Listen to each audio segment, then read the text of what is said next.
Good morning once again mga kapatid. For today's video, bibigyan po natin ng clarification yung post ko po kahapon na pinagmukbang ko po yung aking alagang pabo ng mga bato. Ayan. So ano po sa tingin ninyo mga kapatid? Sana panoorin nyo hanggang dulo para hindi po maging false information yung aking naibahagi sa inyo kahapon. Ayun nga, pasensya na lamang po dahil ayun parang clickbait po yung nangyari doon kasi yung pamagat ko po is paano makatipid parang something na magtre-trigger po yung makabasa noon na kasi paano makatipid sa patuka ng ating mga alagang pabo. Tapos yung video is pinakain ko po ng mga bato yung aking mga alagang pabo. So ito po, bibigyan ko po ng clarification yung video na yun mga kapatid, nang sa ganun ay hindi po tayo mapagbintangan na false information po yung aking ibinibigay o ibinabahagi sa aking account or sa aking channel. At ito po, samahan niyo po ako. Here we go, let's go!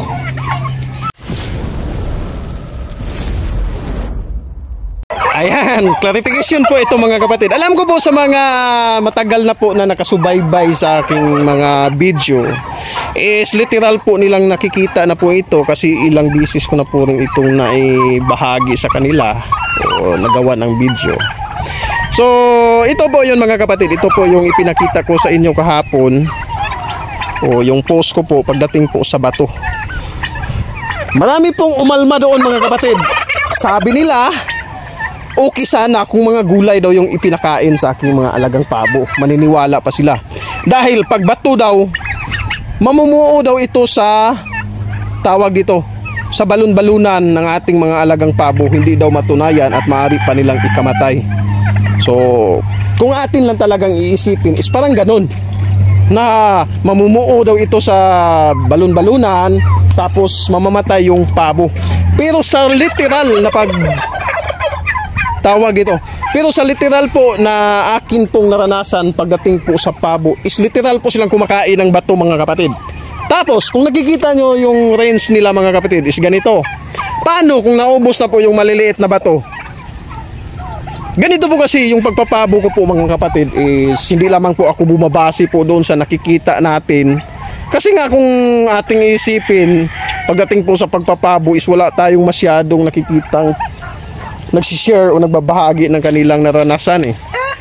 So sa akin is patingin-tingin ako sa mga nag-aalaga ng manok hindi rin lahat applicable talaga sa pabo eh. Mayroong kulang something ayun.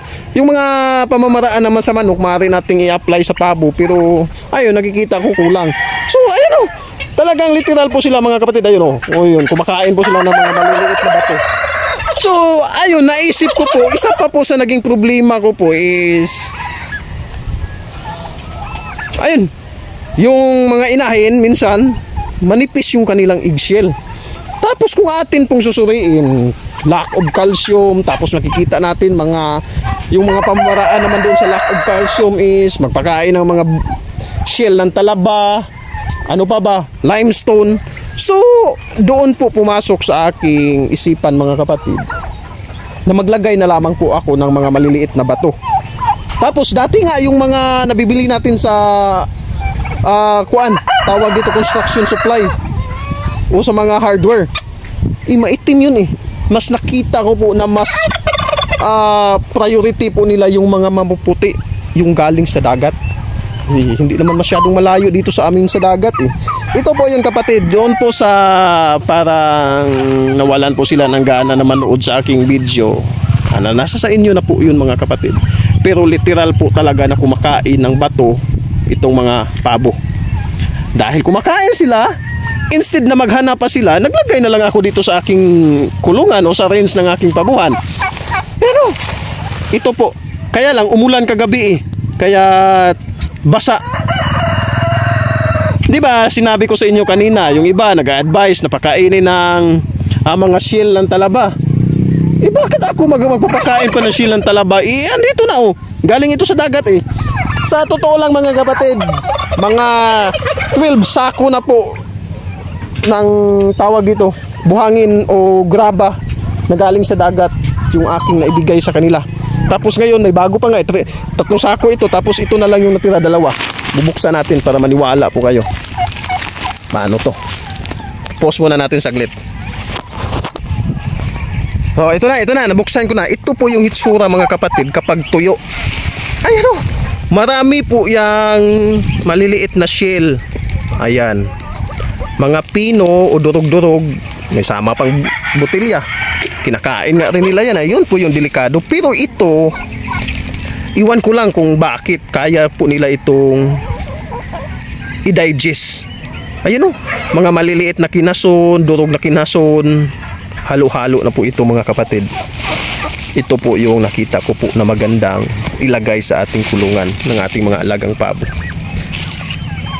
Ayan.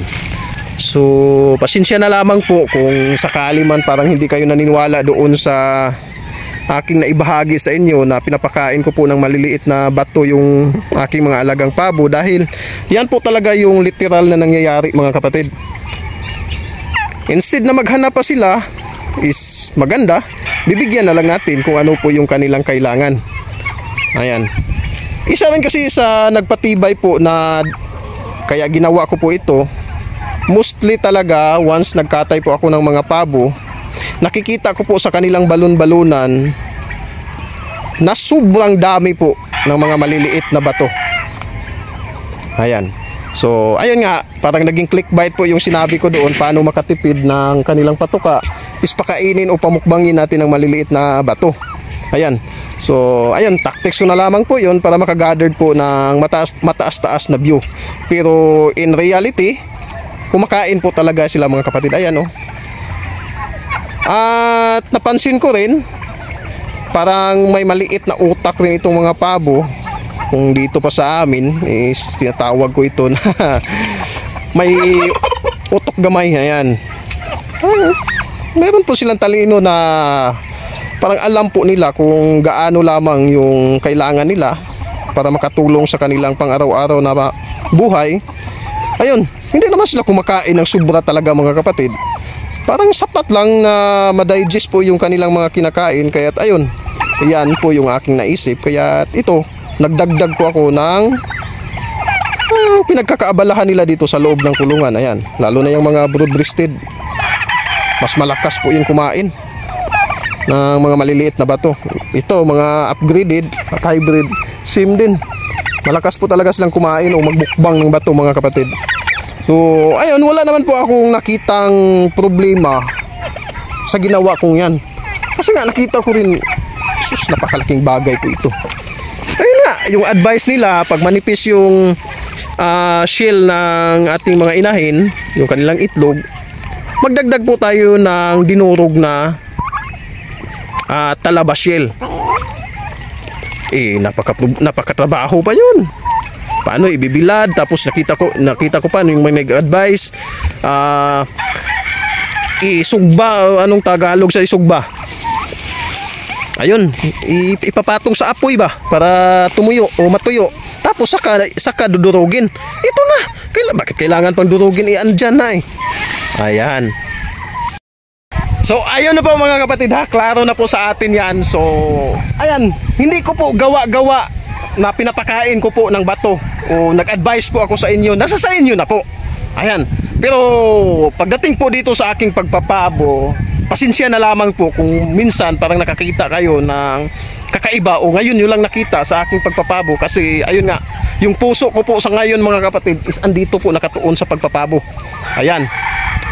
Paiba-iba po talaga mga kapatid kasi nga, ayun, lalo ko pong inalam kung paano, kumbaga, paano ako kumita at the same time, paano ko po maprotektahan o maprotektahan yung aking alagang pabo na hindi po sila madaling magkasakit.